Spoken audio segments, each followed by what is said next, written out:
Assalamu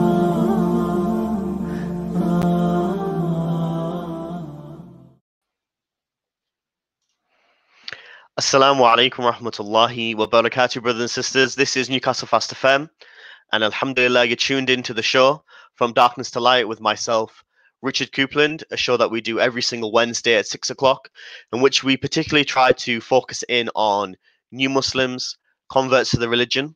And we've had many guests on over the series sharing their experiences. And we also try to focus on questions or issues that new Muslims, reverts may be facing. So alhamdulillah, thank you for tuning in. The first thing I want you guys to do is to definitely share this stream on Facebook if you're on the Facebook, and share the stream if you're on YouTube. Put it in some WhatsApp groups and let people know that we're live and we're doing a beneficial show today. And as well, what I want you guys to do is to go to Newcastle Fast FM on the YouTube and also on Facebook. And I want you to subscribe and like the channel. So alhamdulillah, today we have a very special guest. Brother Jordan is going to be joining us in the studio, who many of you may know as we're going live on his Facebook, on his YouTube channel. And you may know from YouTube, you may have seen him in videos in Speaker's Corner. You may have seen him on Aira, Freshly Grounded. And you may have seen him on EFDawah. He's very active there, doing a number of different shows. So inshallah, we'll bring him in. Assalamu alaikum. Wa alaikum salam. Thanks for having me on. Man?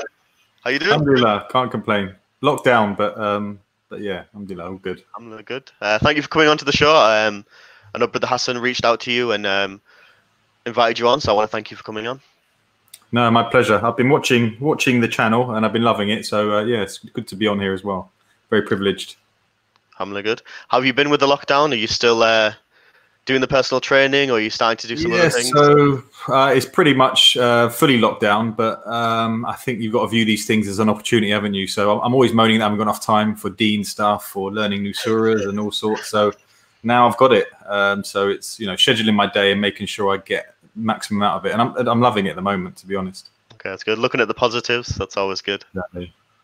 So alhamdulillah, you know, you're based in Hertfordshire, is that correct? Near London? That's right, yeah. Okay, I'm based in the big city of Newcastle. We were talking earlier on that you've been to Newcastle, you studied up here. How was your experiences in the big city? I loved Newcastle. The people, I just remember the people being very, very friendly, which is something not always you would associate with London. Not to say London's not that's great. All the brothers from London, especially Aira and other brothers, when they come up to Newcastle, they're shocked at how friendly people are.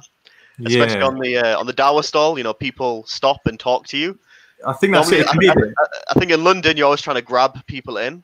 That's right. I think in London we walk around with our eyes on the floor, going as fast as we can, always looking rushed. But I remember in Newcastle, you know, if you're in an elevator, no one just, you know, everyone talks to each other. If you're in the shops, they all, and it seems a real community. And to be honest, I don't know why you guys manage that and we don't have that here. But must be good for Dawah, I imagine. Yeah, Hamley, you have a lot of good conversations. And yeah, I think people are generally more friendlier. It might just be because they have so much free time. It's not as a rat race. It's not as intense and busy. That could be why, possibly. Yeah. So Jordan, alhamdulillah, thank you for coming on the show. I guess my first question to you is, when did you become Muslim? So yeah, I'm always, as you know, as a Reaver, I'm asked this all the time, and I'm always having to like look at the back of my mind and think. I know it's around 3 years. I feel like I'm at the point now where I can't use the new Muslim excuse. I feel like I'm at that stage. That's true. I know with brothers and me, I was saying for a long time, 5 years, and they kept saying you've been saying 5 years for so long. But the reality is, originally it was 4 years and a bit, and then it went over 5 years. So I just kept saying 5 years. Yeah. Just to remember the specific day and things like that is quite difficult. Yeah. Well, that's a good question. What would you say makes a person a new Muslim? Is it a time period? Is it knowledge? What would you say? Yeah, that is a good question. I would say when I look over since my Shahada, I think, and I mean, you'll know, and you may have a similar experience. You take your Shahada, but your foundations are still fairly rocky, and it's a very, I think Allah throws a lot of challenges at you. I think it hit me probably over a year since being Muslim. I think it was really when I went to Umrah. So I think that sort of probably sped it up for me.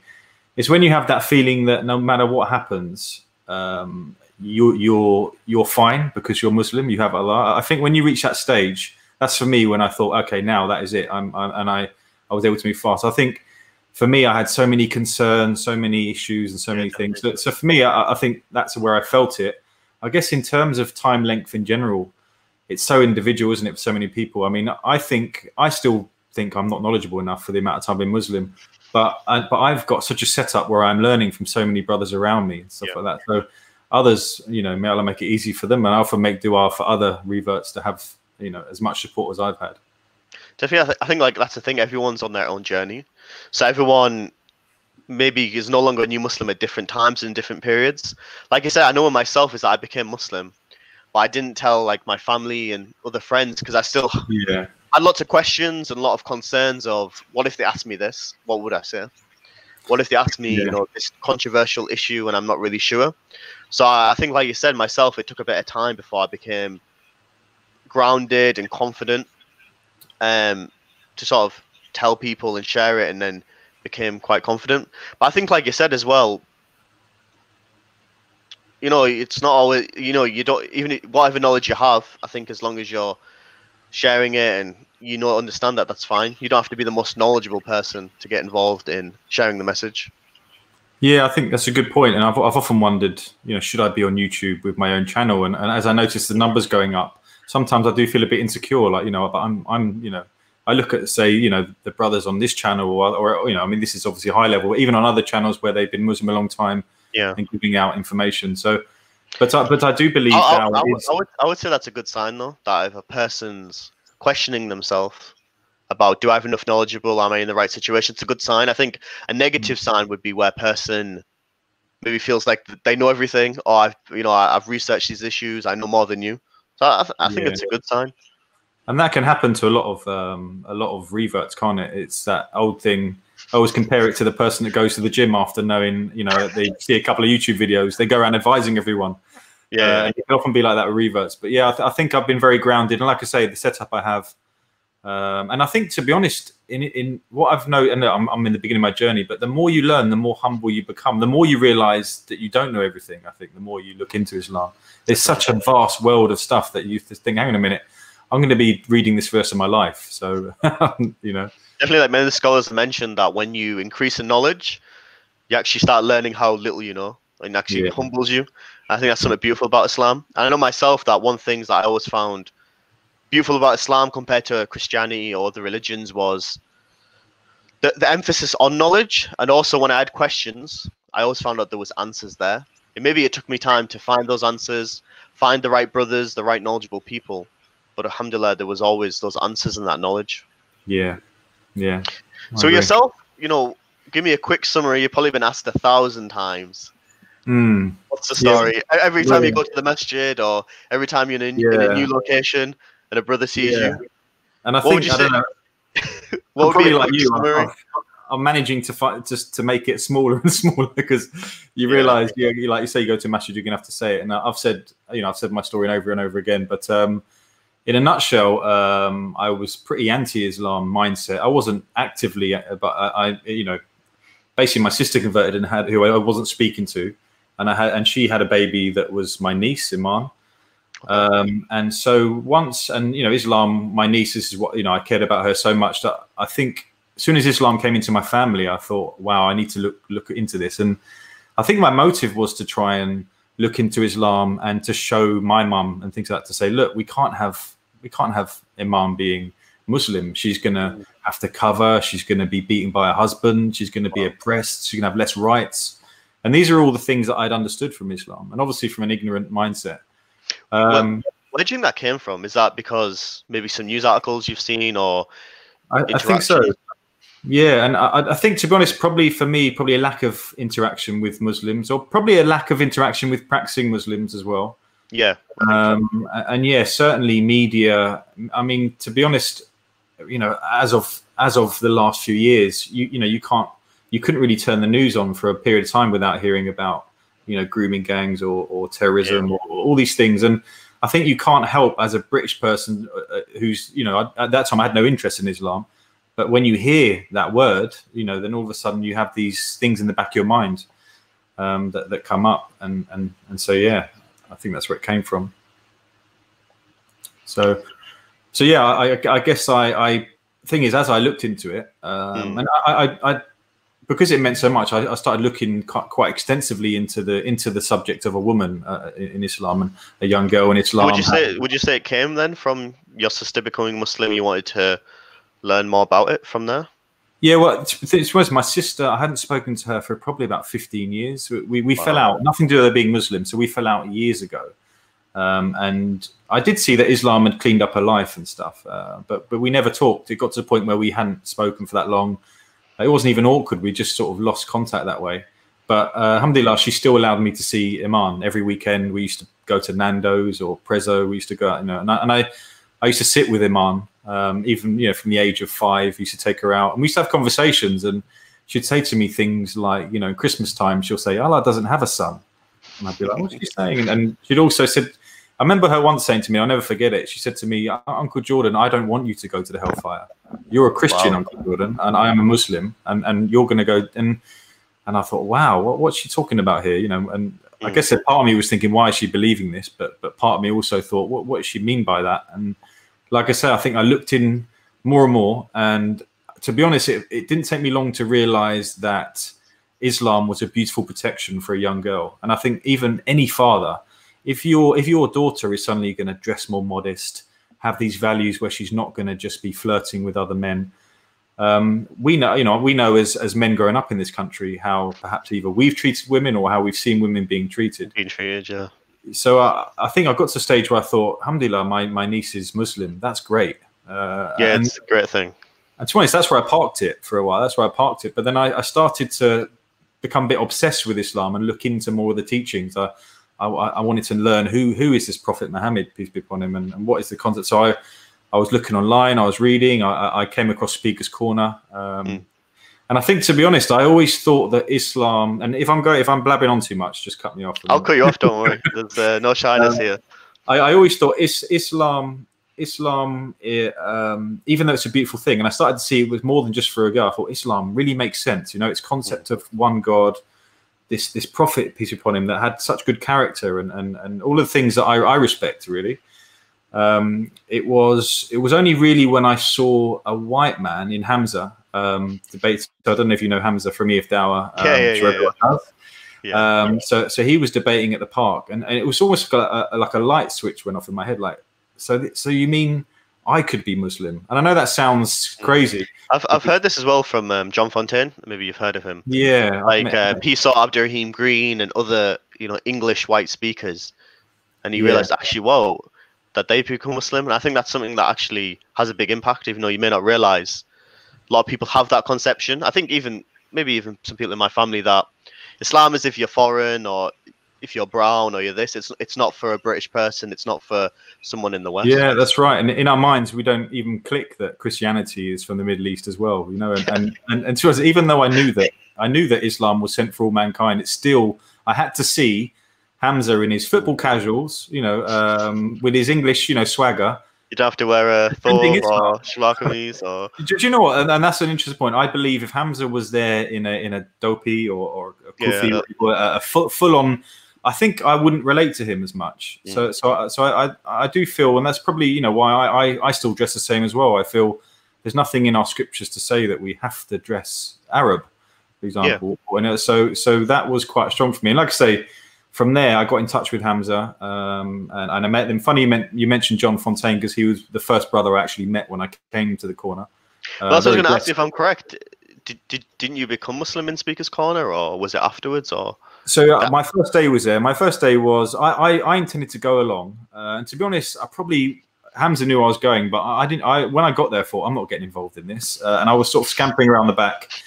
And just observing and seeing what's happening. Hoping to observe, go home after and quickly. But as soon as someone came up to me and said, "Oh, brother, what do you believe?" I said, "Oh, actually, I'm here. I'm interested in Islam." As soon as I said that, more brothers came along, and someone parked John.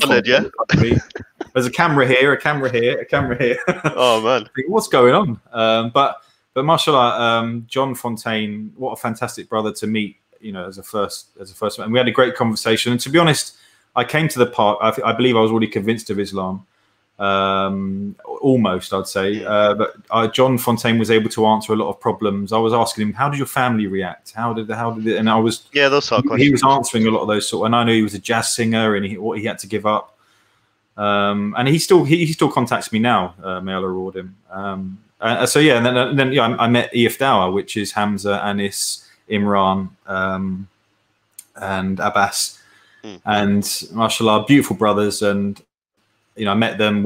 We did a bit on camera. Hamza talked me through the Prophet, peace upon him, and his motives, which was very strong. Yeah. And then we went out for this dinner afterwards, which was always in my mind. This dinner, we just sat round, and it was just this brotherhood. This no judgment of each other. Like in my circles, we all think, you know, how much is he earning, what's he wearing, and all that. There was none of that. I agree that obviously for now I've been Muslim 8 years to think back, but that dynamic is there, isn't it? Though but in Islam you're sitting with brothers, and the conversation isn't about what brand of clothing is he wearing, you know, or he's not wearing Nike, or he's not wearing something, you know, good. He's wearing this and that, or what career does he have? Brothers could be from all backgrounds, all countries, different statuses, but nobody cared. And I've never experienced anything, and I don't know anything in the world that does that. You know, in Islam, like you say, you could have a billionaire next to a cleaner in a masjid praying. And so that was obviously very strong. And just the character of these guys, they didn't pressure me into a shahada or anything like that. It was just almost nice to meet you. And so I went away, and then it didn't take long afterwards. I kept in contact with Hamza and Abbas and Imran, and yeah, inshallah, alhamdulillah, I took my shahada not long after, to be honest. So you became Muslim. Were you overwhelmed or scared maybe about having to, you know, the pressure of learning so many different things? Because I know with some people that become Muslim, before they become Muslim, they're always concerned about, I need to learn all this stuff. I have to learn maybe a different language. How was it for you? Or with those brothers around you, were you confident to take it in baby steps? Yeah, I think, like I say, I'm very lucky in the sense that I was grounded by brothers that were giving me materials and giving me books and giving me stuff, and I was put in a Facebook group with other reverts, and we were bouncing off each other. So Ben Ikra in the chat, Isa, there's a few of us that you would have seen on the channel, Martin, Vince, a few really good brothers, and we kind of grew together, and that was a really special thing as well. But yeah, I think I probably was like a kid in a candy shop, and I imagine how reverts who aren't directed can go in all sorts of directions. I think for me, if I look back, one of the things I regret a bit is I think I spent my first few months learning Islam, trying to defend it, you know, because of the whole Speaker's Corner thing. I probably learning Islam from a side of, how do I defend this? How do I go against this argument? I agree. But I settled down. I think it was similar for me. Like, I became Muslim, but I spent a lot of time on forums debating. So alhamdulillah, I did learn a lot of knowledge. I had to learn a lot of things, which was good. But I realized with myself, it had been maybe 6 months, 9 months, a year. Maybe not a year, but 9 months, 6 months. But I still didn't really know the prayer properly, or I still hadn't learned the basics. But I knew all this stuff about this argument, philosophical argument, or this science of hadith, but I didn't necessarily know much on the foundations as much. I know myself when I went to the Ayura retreat, which they do once a year, for new Muslims, converts, that was like a weekend away, just to concentrate on the foundations about why am I Muslim, why do you believe in Allah, why do you believe the Quran's a miracle, focus on the prayer. And that was huge, because I think sometimes you can, like you're saying, you can maybe not focus on the basics as much.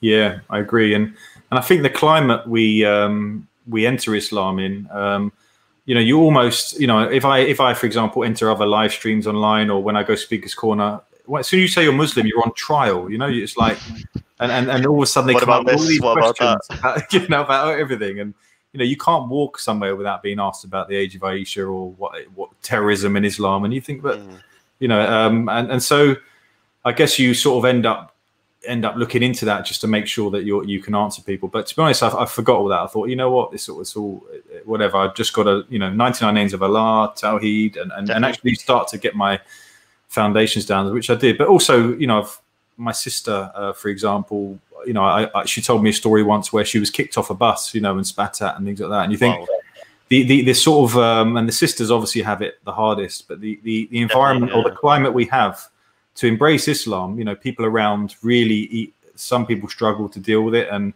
to be honest, when I look at it, I think it kind of means that only the strong ones are really going to come through. And I may be bigging us up there, but I do believe as a revert nowadays to come into Islam, you're only really the strong ones are going to come through. I hope it never becomes a fashion, you know, like Buddhism is, you know, where people go and do yoga and everyone go, that's so cool, you know. Yeah, like, so cool. Islam is changing your whole life and submitting.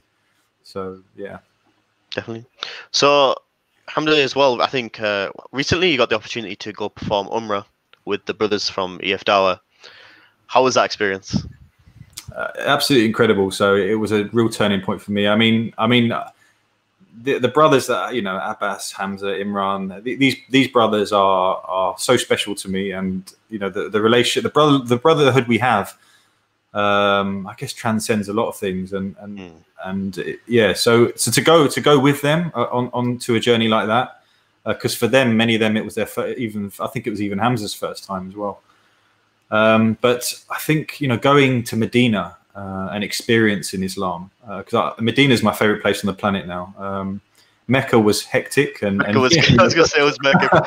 I got to go in 2016, and we went to Mecca first. It was just chaos. Like there was, you know, you have to run across roads. There's no like light system waiting. Alhamdulillah, that was good. But then obviously we went to Medina and it was like calm, and I think like you said, you see like you know, everyone going to the masjid, shops closing and things like that. It was amazing. You don't have to think, you know, what's the time? Have I missed prayer? I need to go and pray now. It's just that everyone's walking towards the beautiful masjid, and and like I say, Mecca was I mean, I don't know if you, and I don't know if this is fair to, but I do bring it up because I think it's interesting, because John Fontaine's also the same. Is Medina was the highlight of my trip, and going to Rhoda's really or Rauda, where, you know, the special, like where the green carpet is. Within the Prophet's Masjid. So so for some reason, my experience there, I went in and it's all hectic when you go in. You know, people are shoving you, elbowing you, and I can't deal with that. I went in completely angry, but as soon as my forehead hit the floor, you know, you can do 2 rakas in there before you have to move on. I just remember this whole feeling of everything sort of coming off my shoulders, my concern, what people thought of me, what's going to happen here. And all of a sudden, it was almost like, and I'm not into all these spiritual experiences, you know, I've never been one of those sorts of guys, but it honestly felt like someone put their arm around me and said, everything's going to be fine, no matter what happens. So I came back from Umrah very strong. But I think the point I wanted to make was that the Kaaba wasn't necessarily the highlight of my trip, as magnificent it was. And I think the reason is because we don't grow up with stories from the Kaaba, you know? That's a good point, because I know when I went, everyone was like, when you saw the Kaaba, like, did you cry? Or people were crying around me, and I was like, alhamdulillah, it was amazing to see and an amazing experience. But I think that's a good point, maybe because the reality is from young, the stories that I grew up with, Christmas and Easter and things like that. But for Muslim, for years and years, they've seen it on the TV, or they've seen pictures of it. Their family they've told them about it. So maybe that is the reason why maybe for them it's a huge emotional experience. Yeah, and I definitely. Sorry, go on. No, you go. I definitely, because I said in the chat, I definitely need some sabr on my. Because even when I went round the Kaaba, people, you know, there's one guy. You know, I'm going through this experience, and a young guy like elbowed me in the back, and I turned around almost squaring up to him, and I'm like, Jordan, come back, because you know. I think it's maybe a British thing, our personal space, you know. Yeah. And I remember these trains of sisters, because the sisters are all panicking, obviously, because they're in an area where you know, they're obviously, so they all come together, and there's like these trains of sisters whizzing through you. I think so, especially I've seen the Indonesian brothers and sisters. They like move in like a triangle formation, and they push everyone aside. That's right. No, I've got there's some crazy experiences on doing tawaf, like some. You know, seeing some sisters trying to get to the black stone and hijabs being ripped off, and like you said, like obviously it's very tight, and there's like a wave system. I don't know if it was when you were there. If you go close to the black stone, you get pulled in. You got to try and get out. But it's still a great amazing experience. I saw one thing there that I thought was absolutely incredible, and I never forget. I mean, firstly is the diversity, obviously that Malcolm X talks about. When you go to him, there is that thing you think, wow, Islam is everybody. You know, there were white, yellow, black, brown, everything was there. But there was a guy. I remember there was a guy who had, I think, he had one leg and one arm, and he was on this board that had like these wheels just like nailed onto it, and he had like a stick that he was pulling himself around with. So he was going around the Kaaba, and he looked fairly elderly. So he looked at least 60. And I thought, this is amazing. It just inspired me. This guy has come and he's doing it. And found out one thing that I remember that amazed me. I don't know if it was there when you went. Is there was many brothers from Pakistan, India, Bangladesh, and other countries that were very, very poor. You could tell they were poor. They were just they were just outside living, maybe sleeping outside and this and that. But subhanAllah, they made that journey to come to the Kaaba, and you could see them all eating together, very simple food. Whilst obviously I was off to KFC and McDonald's and Hardee's. Subhanallah, that was another thing that really made me think, like how much people are sacrificing to come here. Whereas definitely. For me, it was a nice Turkish Airlines, watching the TV or whatever on the way down. But for them, it might have been a real sacrifice. Yeah, may Allah reward them. I mean, I've got a funny story of when I was in the road there. So it was crazy, but we managed to get in. We sat down and we're waiting for Maghrib Salah. So waiting, alhamdulillah, we all stand up. We see, obviously, behind us, the person do the adhan, which is amazing.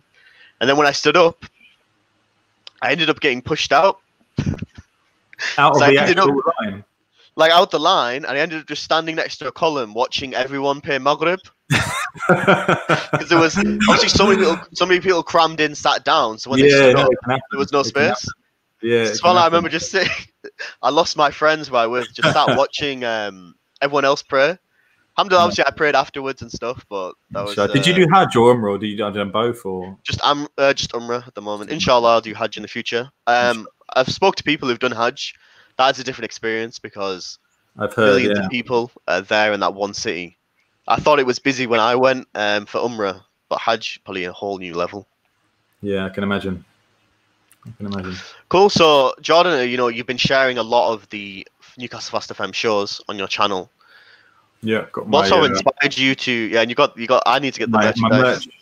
Yeah. What sort of inspired you, I guess, to reach out and sort of share some of the content that's been happening? Yeah, so I had a brother who shared me, said check out this stream, and I watched it, and I think it had Baker and Green on it, and I watched it, and I thought that was amazing. And when I looked, I saw that there was like 40 views or something. Some of the topics they talked about was really, really good. Yeah, and I thought this, and for me, it was like more people need to more. And to be honest, I've always been I guess it's all relative. My channel's just still a small channel, but I guess it's grown, and I see some other brothers out there who maybe have a couple of hundred subscribers giving out good content. And I've tried. What made you start your channel?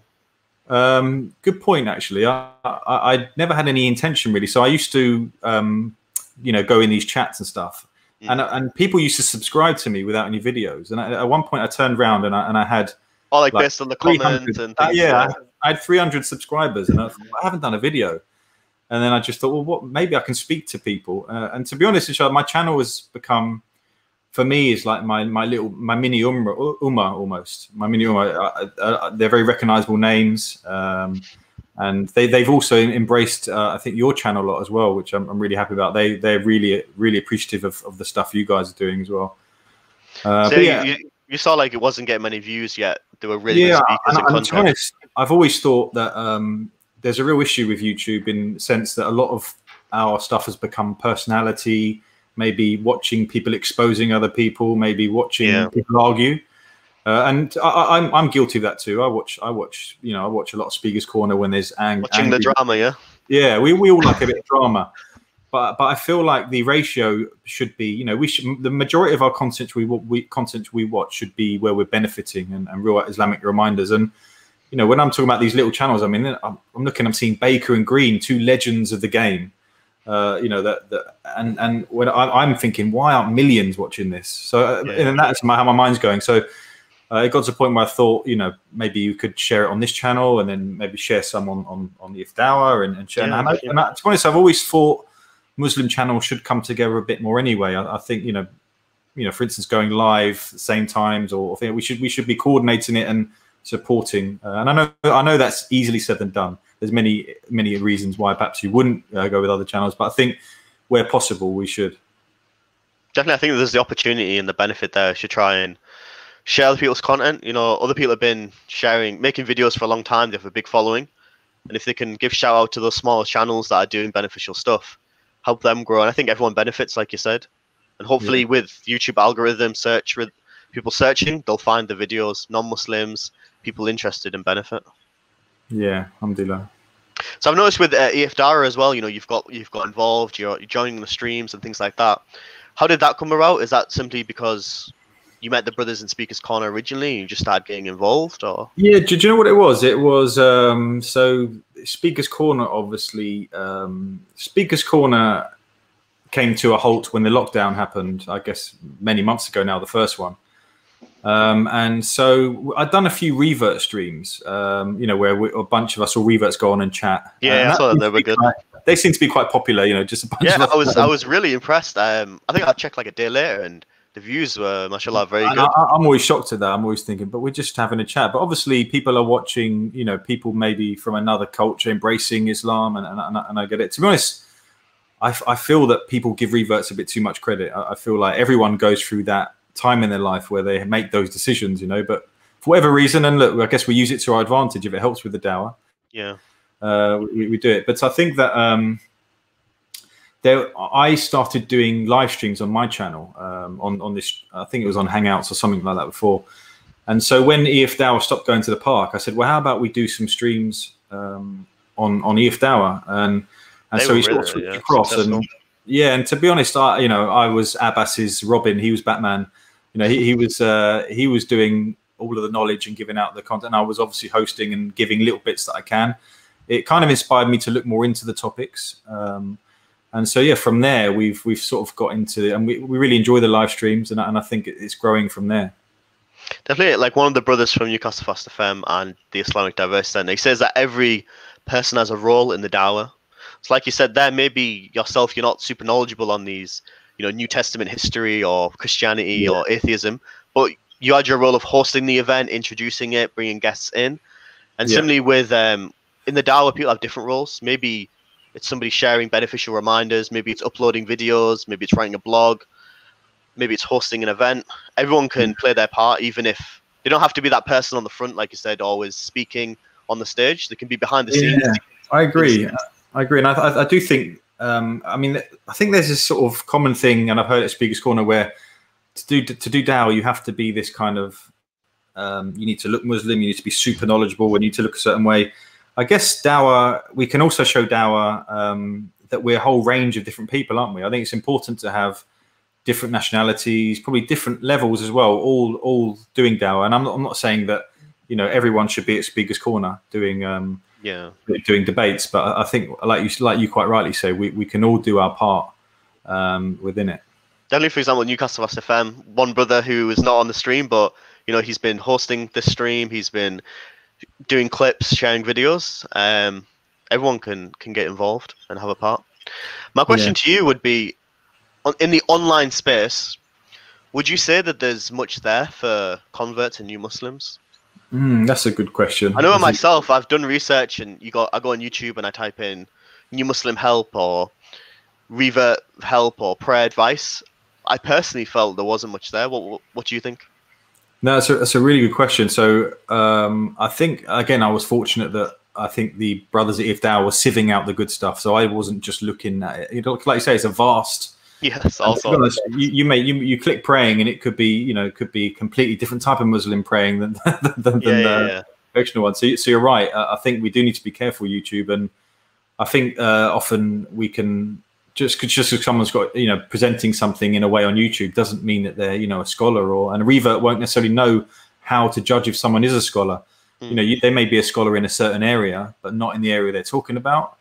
And so, yeah, I think it is really important to, I guess, go to your masjid and understand, really seek who to get knowledge from. Just going on YouTube for questions or answers that you're looking for is dodgy. So for you, would you say you found it more beneficial actually interacting, going to your local masjid would be probably better than just Googling around? Yeah, so I went to Imam Foundation, Imam Foundation is EFDawah, and they introduced me to a couple of sheikhs there and stuff, and you know, personal life issues I was having, I was able to sit down and have a coffee with, actually Abu Alia was one of them. Okay, well, nice. So he sat down with me for a coffee for a while to talk about an issue I was having. So I was very fortunate. Okay, nice. What would you say is the maybe the biggest struggle that you've had when you became Muslim? Was it trying to learn? Was it issues with family, or what would you say? It's a good question. So I didn't tell my family. Like I think you said that as well. I didn't tell them. I didn't tell anybody for 6 months. Then told my sisters, and then 3 months after told my my dad. So, yeah, and in my head, I think I made it a really big deal. I mean, obviously, I came onto YouTube, and so my mum and sister actually found out via YouTube. They found that EFDawah had shared one of my things or something. So that was an interesting. That's what I was thinking. Were you not concerned at the time of these YouTube videos going around? And I was, but you know what? I always think maybe it was Allah's plan in a way, because I don't think I didn't have the courage to tell my mum, and in my head it was such a big thing. My mum just found out, and I was on the spot, and I had to explain. And you know, she's accepted it, and you know, like I said, she's two out of three of her children are now Muslim. So without saying mum. So. Well, Alhamdulillah. I know with me, it took 6 months because, like I said, I was just concerned what will people think. But for me, I went to a weekend course. Started Friday, finished Sunday, about the Prophet, peace upon him, and about his life and who he was, and you know, covering maybe some controversial issues that people speak about. And I realized at the end of that, of like, wow, like, why am I so shy to not share with those closest to me about this person? Yeah, we should be with people or misconceptions, what people may say. But then I, you know, studied his life and going through who he was and his character, I realized, like, this person's amazing. I should definitely want to share this with everyone. So that really pushed me to then tell my sisters I became Muslim, and then afterwards tell my father. But I think that period of no one knowing was difficult because obviously I had to change my diet. Like, you know, what am I eating? You know, you're trying to pray and stuff without people noticing.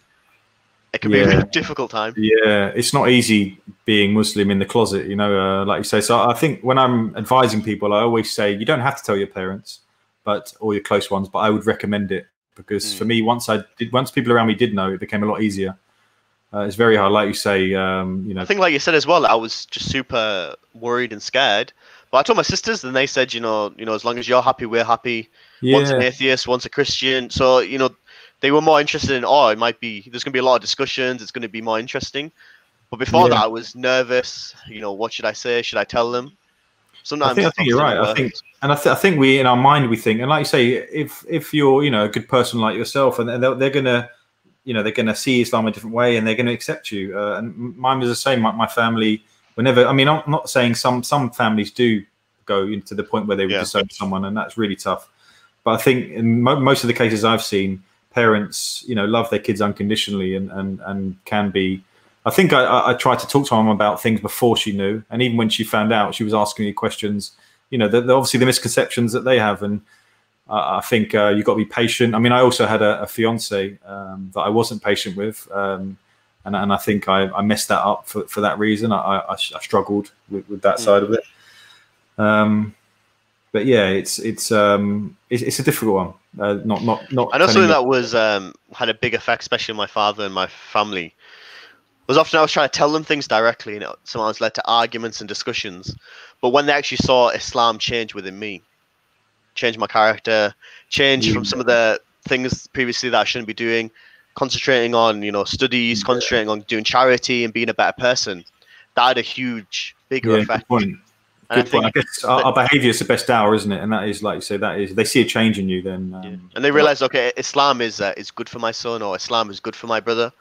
Whereas maybe if you're doing all the talking but not actually seeing that transformation in yourself, maybe it doesn't have the same effect, I don't think. Yeah. Abbas said something the other day on the live stream which stuck with me. He said if Islam is making you more intolerant, more angry, you're not practicing it right. You know, that's not what Islam should be doing for you. You know, so if you're practicing Islam right, it should your character should improve. It should be the best of you. Definitely, mashallah. So, brothers and sisters, if you're tuning in and you do have any comments for myself or Jordan about his journey, about our experiences being Muslim, drop them in the comments. Inshallah, we'll answer them. Any questions that you do have. Jordan, you have any questions for myself? Yeah, well, I guess your journey is interesting. So I guess you've been Muslim for 8 years, you said. 8 years, yeah. And so I guess you've been past that 3 year mark. I mean, firstly, so like I said, I've had an amazing setup with the EFDawah guys. They've held my hand through many of it. And to be honest, even though I see myself as sensible, and I think I'm probably older than you as well, so I always think that how hard it must be for people that didn't have that setup. I mean, how was your setup when you first took your shahada? That's what I was going to highlight. You mentioned that you had a good brothers around you, and alhamdulillah myself, I think that was the same. I think the reason why I stayed solid and grew was because of that setup. You know, alhamdulillah, I became Muslim with some brothers, and there was the Islamic Diversity Center, which I mentioned previously, and there was one of the masjids, and those brothers there going to classes. You know, they actually put the effort of inviting me around their house on Eid and spending time with their family, inviting me to spend time with them. When to be honest, they could have maybe just left me, but they really put that effort in. And for me, it was something simple as just once a week I would travel 30-minute bus ride to a city which had a masjid. We'd sit down, do a bit about the prayer, maybe do a bit about Arabic, and then just grab some food, chat and chill. You know, for me that was massive. But for them maybe it wasn't a lot. So I think truly I wouldn't have grown as much as I did if people didn't really invest in me. But the reality is, I think many brothers and sisters, they're in areas where maybe there isn't many Muslims, or maybe there are Muslims, but then they don't have the program set up for reverts. Maybe there's a masjid, but the reality is, back then, did I feel comfortable walking into a random masjid where I don't know? So, for example, the masjid which I took shahada outside, the khutbah wasn't in English. The uncle made me wear a hat. You know, things like that. Would I feel comfortable going back there if it's not in English and people don't really understand my situation? So for people, it can be really difficult. But I think, like you said, for me and maybe for you, having those brothers around, having that support really helped me. And I think I wouldn't make many of the mistakes that maybe they made, because they could advise me, you know, to do this and to do that. Yeah, I agree. And your point about the culture, I mean, there's a lot of bad advice out there, isn't there? And it's not always with bad intention, but like you say, a brother may tell you to wear something. Someone may say, I've heard people advise reverts, you need to change your name, you need to get rid of those tattoos, you need to. And so there's a lot of advice out there that, and like you say, I think you can go into some masjids and feel as a bit of an outsider. I think when I say Richard, some people are a bit like, did you mean Rashid or Rashid? What's your real name? Like, what's your Muslim name? I remember when I went on Umrah, we stayed in Turkey, and I said, I'm Richard, and the brothers in Turkey were like, no, you're Abdul Rashid, Muhammad, and so yeah, like you said, that culture can be difficult. Yeah. No, but like I think what you said though, I think people have good intentions. So I like to think that most brothers listening to you, it's just maybe bad advice can still come with a good intention. And so I think as a revert, you need to be aware of that as well. Some people, and especially what I've noticed from, I know you said the uncle that wore your hat that said made you wear a hat. Some people are pretty set in their ways, and that's how they see the world. And so sometimes a revert, you know, you can clash with these people, and they can suddenly throw you off a bit. I talk about a couple of things that had happened to me. In one masjid, I was told off for not pointing my feet a certain way. And I thought, well, where's that? I've never learned that. And another thing was I went into a masjid and someone kicked me. I mentioned it on the Ira thing. So I was just praying. I remember that. Someone booted me, and I kicked him back, and he looked really surprised. And I was thinking, but you just kicked me. And then when I went outside, someone said, look, this is obviously, you know, shaitan can come through your feet and things like that. And I thought, but I know it's not something I knew about. So I just thought someone had booted me while I was praying, which was very confusing. So I myself, loads of people advise me at the time, but I always try and be polite. Thank you so much for the advice, and yeah, me too. I think that's interesting. I'll look into that. Even if many times I know what they're saying maybe isn't right at all, but I think it's always good to be polite, because if you come back harsh, maybe you can escalate. Got a question here to yourself. I guess, you know, you mentioned maybe you were Christian before, but did you believe in God or religion before Islam? Yeah, so I would say a Christian probably wouldn't have considered me a Christian. So I was your Christmas and Easter sort of bloke. Midnight mass, maybe if I'm feeling really holy. I say, like, if I go to the doctors and they asked me what box to tick for religion, I would have ticked Christian. Yeah, me too. But I guess it was maybe cultural Christian. I was obviously christened and stuff. And to be honest, I remember going to Sunday school as a very young kid. I remember learning nice stories there. I respect the Christian values that the society had, once upon a time, although it's losing. And also, I did date a Christian girl for about 4 years, and she was desperate to try and get me into the church. And I said, I'm just not.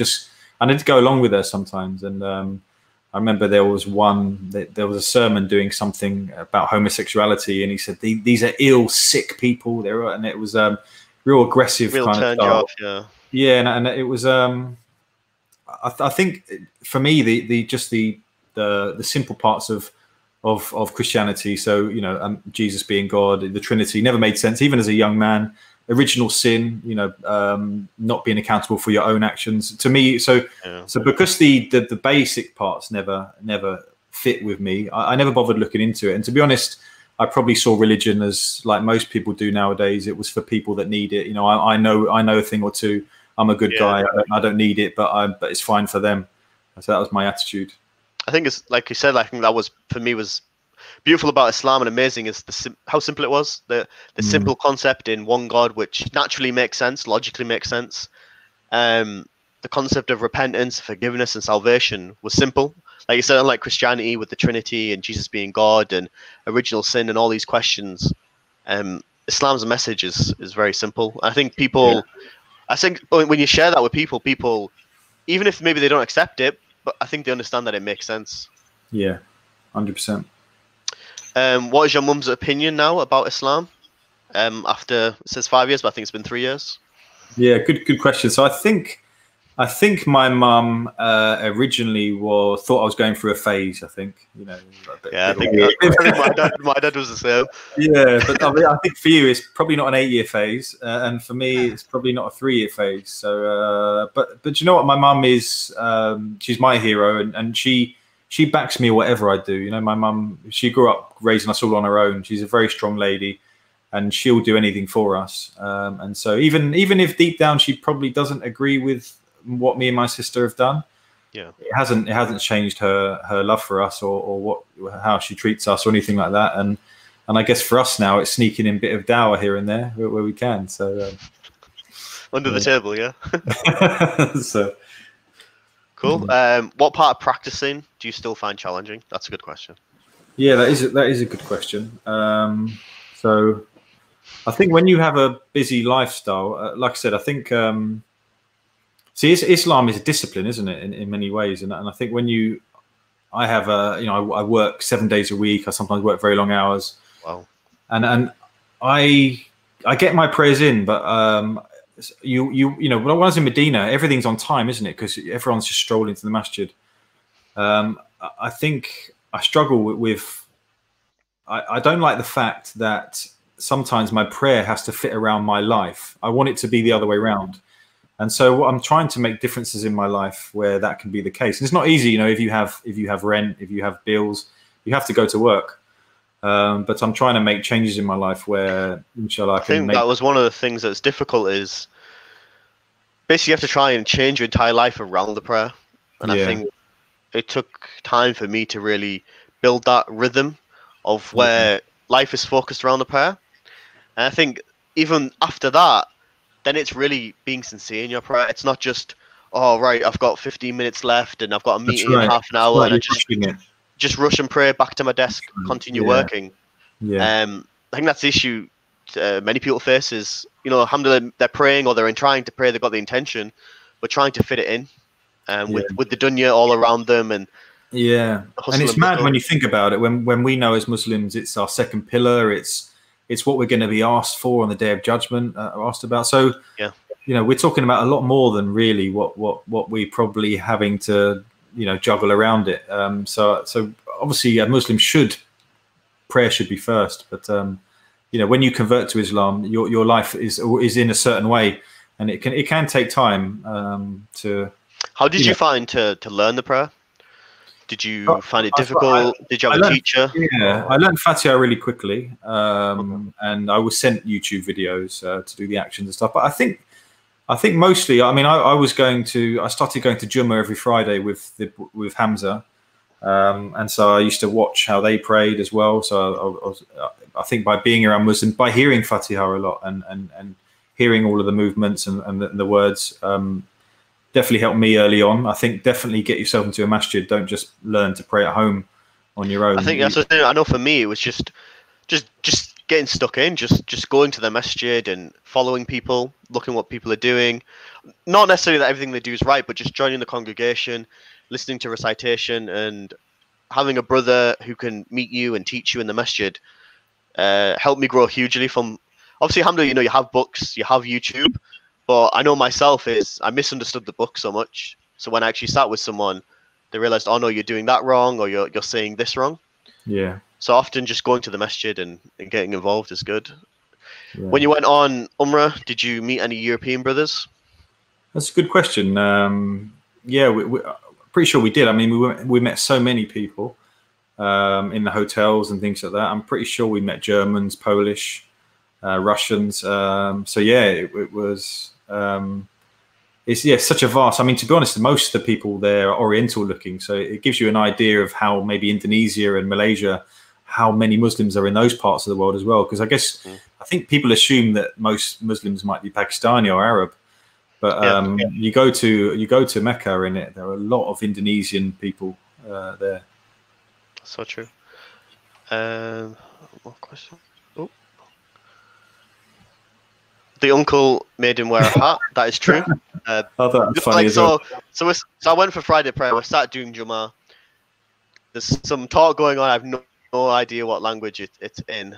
And yeah, uncle passing out the hats. Like had to wear the topi. I'm just sat there looking around. So yeah. Yeah. Have you had any experiences like that? I do remember going to a masjid where you had to wear hats. I don't know if it was necessary, but there was a guy definitely giving out hats. That's definitely happened. Yeah, just to clarify, I'm not saying there's anything wrong with like it's bad to wear a hat. No, alhamdulillah, it's some scholars said it's recommended to wear hats and things like that. It's just obviously some cultural ideas that you have to wear a hat, like it's obligatory. Yeah. And I've seen. I did see a masjid once, someone having a go at someone for wearing shorts, for example, and stuff like that. And these are things when I think, hang on a minute, this could be you don't know how long that person's been Muslim. There needs to be a bit of a hikmah behind what people do in masjids, because not everyone is grown up, understands everything. Definitely.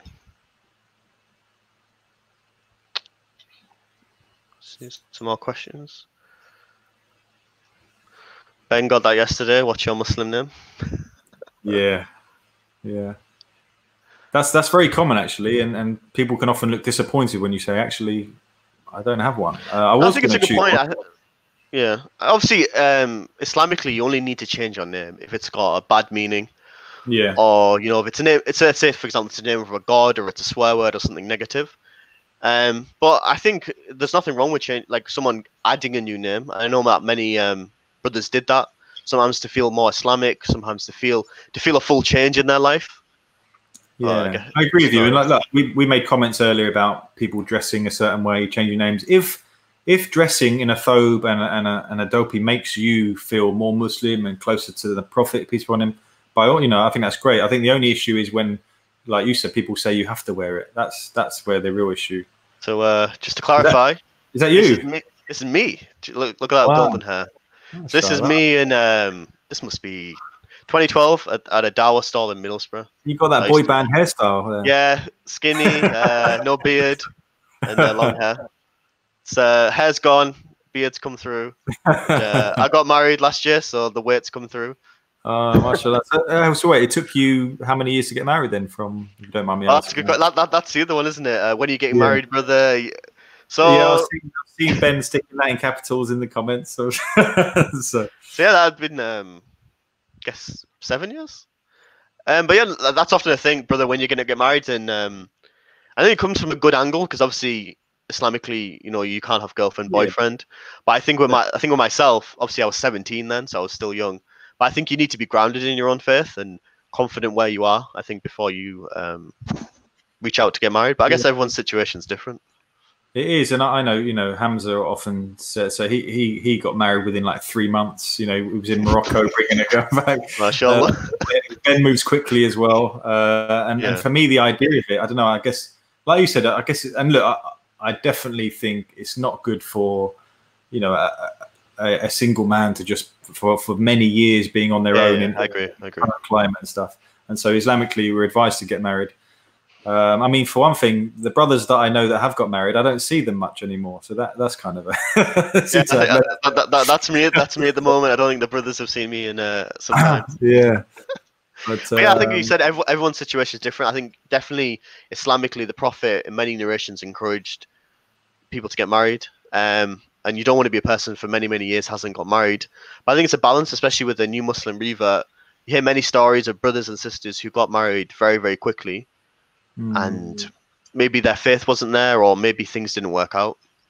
Yeah. Do you know what? Throughout my life, I've gone, I don't want to get too personal, but I've gone from relationship and then into another one. And obviously, through converting to Islam, I tried to make a relationship work that didn't work. And so I thought, time on my own, at the moment, I enjoy the fact that, I mean, there are things like, no one can tell me to flick the channel on the telly or wash up the dishes, but I can remember those days. No. I can read whatever I want. I can, my time at the moment is my own. I now have a masjid literally down a stone's throw from my apartment, and to be honest, at the moment I'm loving it, but I am aware that this isn't going to be my life forever. I'm not going to be. You mentioned a good thing there. I know for myself, what really helped was having a masjid local.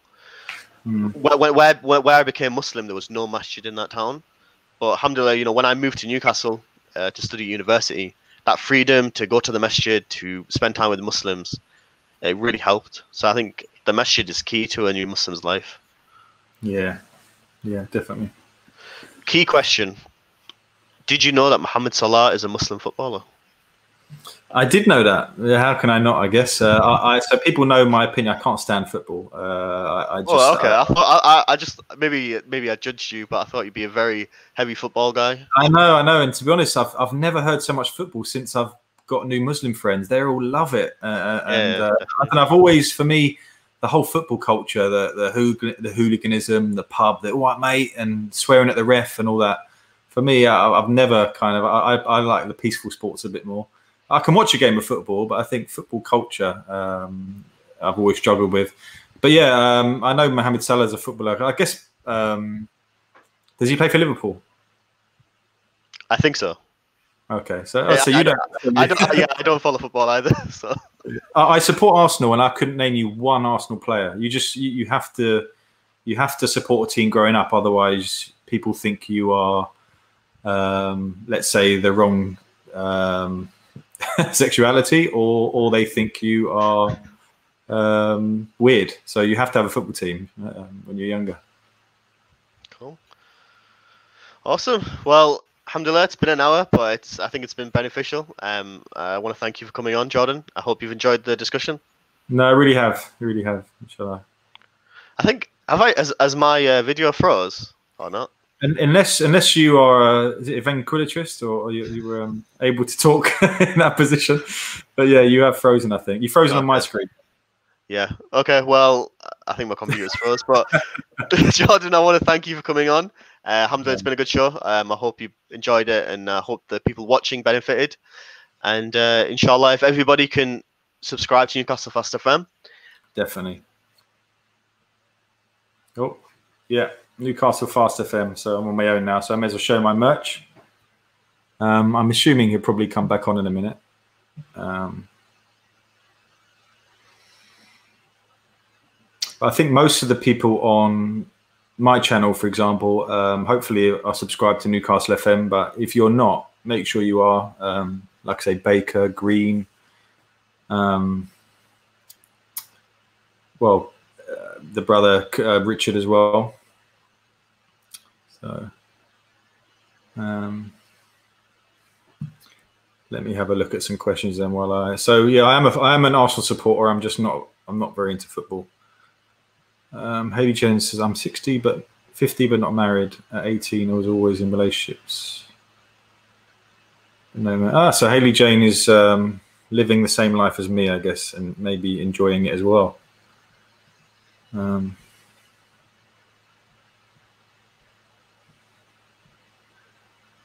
did you?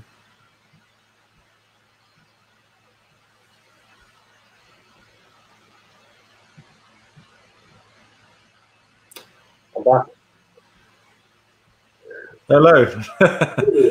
Sorry, my Chrome just completely crashed. That's cool. That's cool. That's cool. Got a key question. Someone's asking, how can I get a T-shirt? How do? Yeah, that's a good question. I obviously got it sent via. Inshallah, in the future, I think we're planning to set up maybe a shop. People can. I don't know.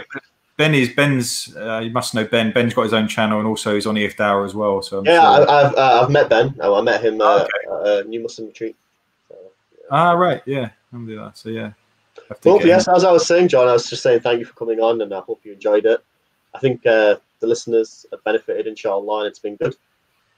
Yeah, alhamdulillah. I think, to be honest, I could talk for hours on these topics. So yeah, maybe have a part 2 one day. Yeah, definitely, it'd be good.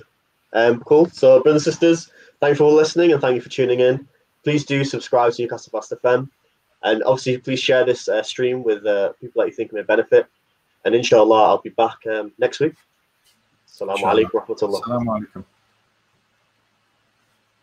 alaikum.